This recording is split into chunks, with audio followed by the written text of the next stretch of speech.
Salve, salve pessoal, eu espero que esteja tudo bem com vocês. Bom, vou fazer um quadro um pouco diferente aqui hoje, um quadro pra gente conversar. E como eu não sou muito bom de gravar vlogs, a ideia aqui vai ser vocês assistirem eu preparando o envio dos adesivos que os vencedores do nosso sorteio de sexta-feira ganharam. Já já a gente vai pegar a nave espacial e ir até os Correios. E aí vocês vão ver o Telzinho dirigindo aí no trânsito de Presidente Prudente. Bom, mas enquanto isso, vamos trocando uma ideia. Eu queria compartilhar com vocês algumas coisas que eu tenho pensado, principalmente sobre tudo que está acontecendo no mercado. E também hoje, depois de alguns anos depois de eu ter saído, do meio acadêmico da faculdade. E até talvez inspirar pessoas a seguirem um caminho parecido ou totalmente diferente. Não sei o que vai acontecer. Bom, antes da gente entrar no assunto faculdade, eu contar um pouco sobre a faculdade de estatística, eu acho que é legal primeiro vocês saberem como que eu cheguei na estatística. E a forma que eu cheguei na estatística foi da mesma forma que a estatística é. Totalmente aleatória. Eu acabei sendo bastante influenciado pelo meu pai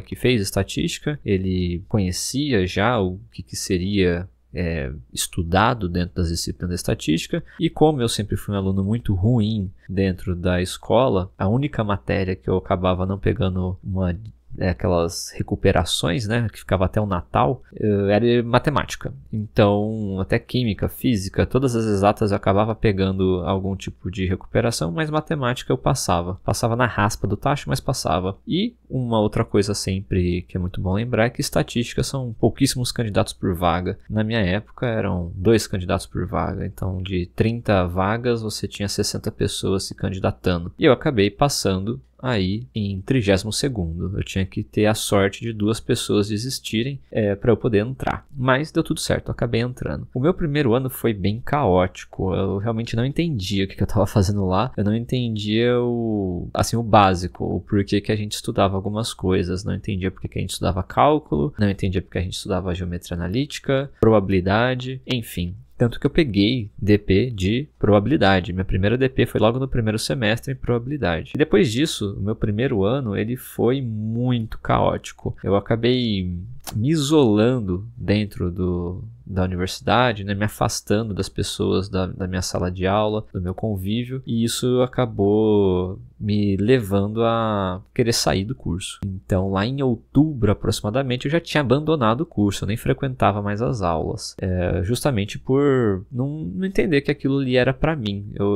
Como eu falei, a minha decisão de entrar na estatística foi uma decisão totalmente arbitrária, aleatória, que eu não sabia nem o que era estatística de fato. Achei que eu ia aprender o que era estatística dentro da faculdade. E durante outubro até o começo das aulas do próximo ano, porque não sei quantos sabem, mas não dá pra você trancar o curso de estatística, aliás, ou qualquer curso, você não consegue trancar o curso da sua faculdade no primeiro ano. Então eu simplesmente bombei em todas as disciplinas que eu podia no meu primeiro ano. E durante 6 meses praticamente a minha vida foi basicamente viver de uma forma maluca. Então até dentro desse período eu tive um coma alcoólico, tive várias questões aí de disciplina, várias questões aí de rebeldia, mas em fevereiro do ano seguinte eu estava lá firme e forte para começar tudo do zero, como se eu tivesse sendo um bicho novo dentro da estatística. Bombei em todo o primeiro ano completo praticamente. E por azar ou por sorte eu acabei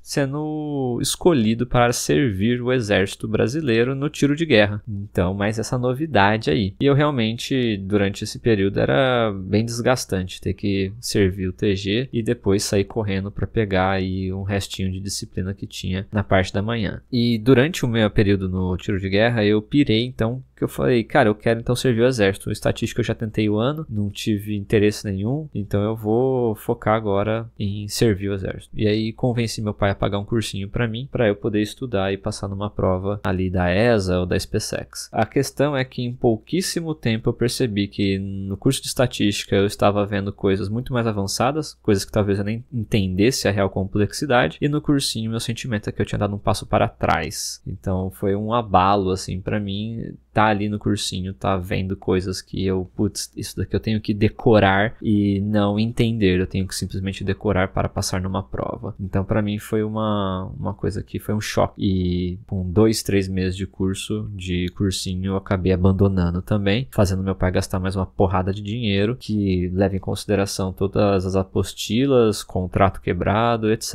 Enfim, ainda bem que meu pai é bastante perseverante, ele acreditou em mim durante muito tempo. Mas a questão é, durante esse meu outro ano inteiro, que eu deveria estar no segundo ano, foi um momento de extrema reflexão para eu entender tanto que eu tenho que começar a finalizar as coisas que eu inicio, e o TG foi a primeira coisa que eu acabei finalizando na minha vida, eu não tinha outra opção, e depois também toda a questão de disciplina mesmo, pô, vamos encarar essa parada até o fim. Então quando eu volto para a faculdade no meu terceiro ano de tentativa, eu resolvi encarar a faculdade como um desafio, e isso é até uma coisa interessante. Na primeira disciplina que eu bombei, que foi probabilidade, que eu não entendia nada do que estava acontecendo, a minha professora, depois de muitos anos, em uma mesa redonda, perguntou para mim o que aconteceu, qual que foi a minha virada de chave para eu ter me transformado tanto, né? E a minha resposta foi, eu resolvi encarar a faculdade como um desafio, como uma coisa extremamente negativa que eu tinha que terminar, que eu não queria continuar fazendo aquilo, eu não queria continuar fazendo as disciplinas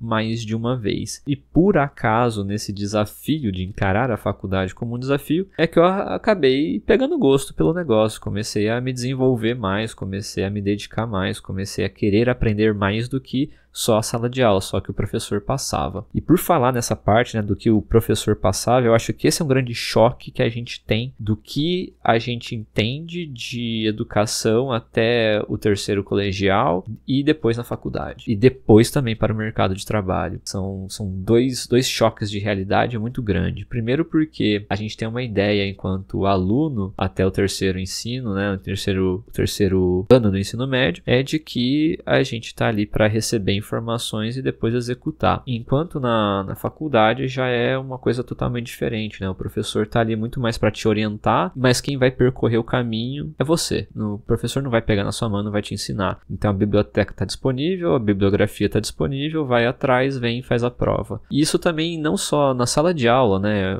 Isso também se reflete no próprio ambiente acadêmico como um todo. E quando eu falo ambiente acadêmico, eu estou falando de tudo. Eu estou falando de pesquisa, eu estou falando de empresa júnior, estou falando de atlética.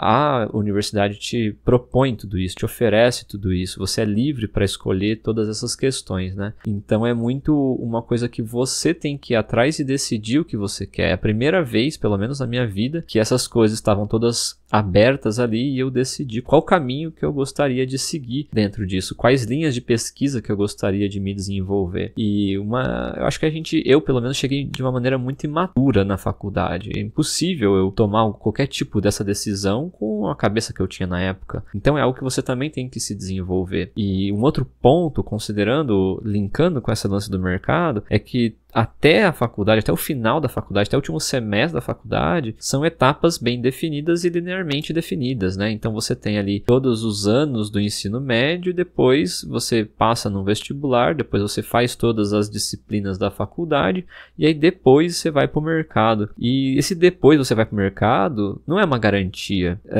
Enquanto você está num sistema de ensino, você tem essas garantias de que quando você sai de um ciclo, você inicia outro. Você pode sair da faculdade e começar um mestrado, por exemplo, né? Isso é um pouco mais óbvio. Mas no mercado de trabalho isso não é real. Não é porque você terminou a faculdade que existe já um emprego te esperando. E acho que isso pode ser a principal fonte de ansiedade de muita gente que faz um curso bem pago às vezes, né? Eu tive a sorte e o privilégio de fazer um curso gratuito numa universidade pública, mas também não tinha garantia. E eu imagino só quem investiu uma grana e que também não tem essa garantia. Então isso me faz refletir sobre o próprio aprendizado e o que hoje a gente vê no mercado de trabalho, quais são as coisas necessárias, disciplinas necessárias, os conhecimentos necessários para entrar no mercado de trabalho. E é isso que eu bato muito na tecla de quando a gente faz alguma análise de LinkedIn, alguma análise de perfil, ou quando a gente troca troca ideia com candidatos, que é o que você fez, o que você aproveitou durante a faculdade. Não aproveitou de festa, de bebedeira, né? Acho que isso também, mas,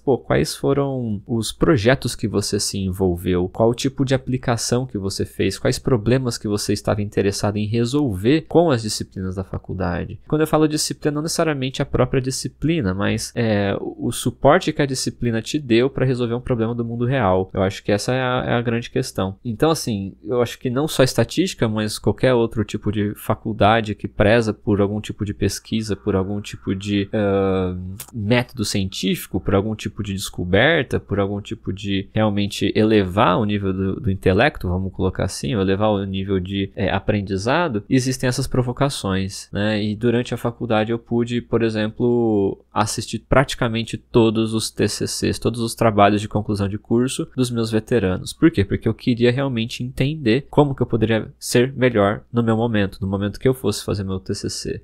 Então, eu olhava ali, via a reação da banca, via como a pessoa estava explicando, começava a tentar entender como que eu poderia explicar a mesma coisa de um jeito diferente, e aí com isso fui exercitando para tentar ganhar um pouco mais de, digamos, didática na forma como eu explico, na forma como eu conduzo alguma coisa. E aí eu sempre que tinha oportunidade gostaria de apresentar alguma coisa nos congressos, gostaria de fazer algum tipo de mini curso para ir divulgando cada vez mais aquilo que eu estava aprendendo. Então isso também me abriu portas de certa forma, porque você ganha certa exposição. Enfim, já estou me estendendo um pouco aqui, mas só para vocês entenderem como que foi o meu ambiente acadêmico, né? O que eu levo do ambiente acadêmico. E eu acho que algo importante que a gente tem que entender é que hoje a gente fala muito sobre dane-se a faculdade, né? A gente não precisa da faculdade para ter um bom emprego, mas eu acho que a questão é o aprendizado que isso tudo te dá.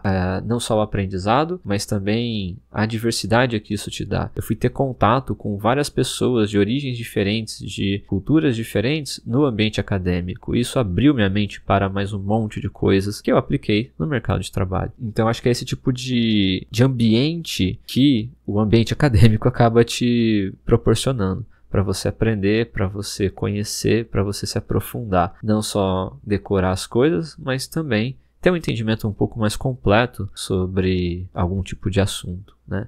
Então essa reflexão que eu gostaria de trazer hoje para a galera que às vezes está indecisa em fazer algum tipo de faculdade. E aproveitando esse gancho, que normalmente aparece a pergunta: quero fazer uma migração de carreira, eu deveria fazer outra faculdade? E, cara, é muito difícil eu responder isso, porque a vida é da pessoa, né? Eu não sei quais são as necessidades que essa pessoa está passando, quais são as dificuldades, o quão frustrada essa pessoa está com a carreira atual dela. É muito difícil responder por ela. O que eu diria é para a pessoa tentar olhar para dentro da própria área de atuação dela e entender o que de dados pode ser colocado ali, o que de tecnologia pode ser endereçado para aquela área que ela já está atuando hoje. Se ela já estiver atuando numa empresa que possibilita esse tipo de migração, é melhor ainda do que você começar tudo do zero, fazer uma faculdade, levar mais 3, 4 anos. Essa é algo que eu tento trazer, assim, fazer uma associação. Então, você trabalha com biologia, existe bioestatística. Será que não tem como você relacionar essas duas coisas? Você trabalha com jornalismo, cada vez mais o jornalismo tem utilizado dados para conseguir explicar notícias, explicar o mundo, explicar algumas questões sociais, políticas, econômicas, enfim.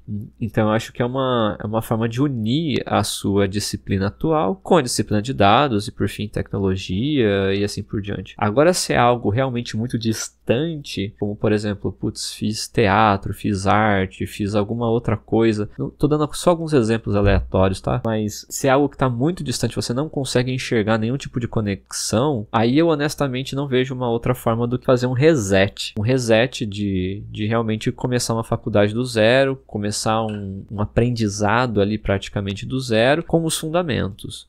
Ter aquele tempo ali de 2, 3, 4 anos estudando sobre aquele tema, para se tornar realmente um profissional que tenha os fundamentos necessários para depois você crescer da forma como você pode crescer, com o potencial total, o potencial completo que você pode crescer. E é isso que eu bato sempre na tecla de quando eu vejo você consegue ser um cientista de dados em 3 meses, um analista de dados em 3 meses. Eu honestamente acho isso impossível, porque a não ser que a pessoa já tenha uma formação muito próxima ao que se é esperado das habilidades de uma pessoa como analista de dados, cientista de dados, ok, talvez seja uma orientação ou outra que essa pessoa precise, mas dizer que toda uma formação pode ser substituída por isso, 3 meses, eu acho impossível. Uma única disciplina na faculdade, você vai ter, no mínimo, aí 4 meses de estudo. Uma disciplina, né? Sem contar que a gente estuda o quê? 3, 4, 5 disciplinas de uma vez. Então, eu acho que esse é um ponto que eu sempre bato na mesma tecla. Se você realmente pensa em fazer uma migração de carreira, faça um bom planejamento de como fazer essa migração de carreira. Então, quanto de recurso que eu preciso juntar agora para ter um fôlego durante os próximos 2, 3 anos, né? E, cara, se, você realmente precisa fazer isso agora, no estalar de dedos, eu acho que aí ia ter que sacrificar algumas coisas. Eu não consigo ver outra maneira. Os recursos são finitos, né? A gente não consegue abraçar tudo, não dá pra fazer tudo. Mas é realmente uma questão complicada e esse é meu ponto de vista. Eu acredito que não dá pra eu ficar cagando regra aqui também, dizendo o que pode ser feito, o que não deve ser feito, mas é só a forma como eu gosto, talvez, de pensar e orientar as pessoas que estão precisando de algum tipo de apoio. E, assim, nem preciso falar muito sobre essa questão porque eu tento trazer bastante material introdutório, bastante material que possa ajudar as pessoas aí, mas é preciso de dedicação, é tempo, não é só assistir ali meus vídeos, né? Não é só assistir material, é tempo, é execução, é você se aprofundar, estudar mais coisas, não só riscar a superfície, mas realmente dominar. Eu acho que esse é o ponto. Esse vídeo já ficou muito mais extenso do que eu imaginava, eu espero que vocês curtam esse tipo de formato. Demorou? E é isso, espero que a gente tenha mais vídeos assim, se vocês gostarem, é claro. Um grande beijo e até o próximo.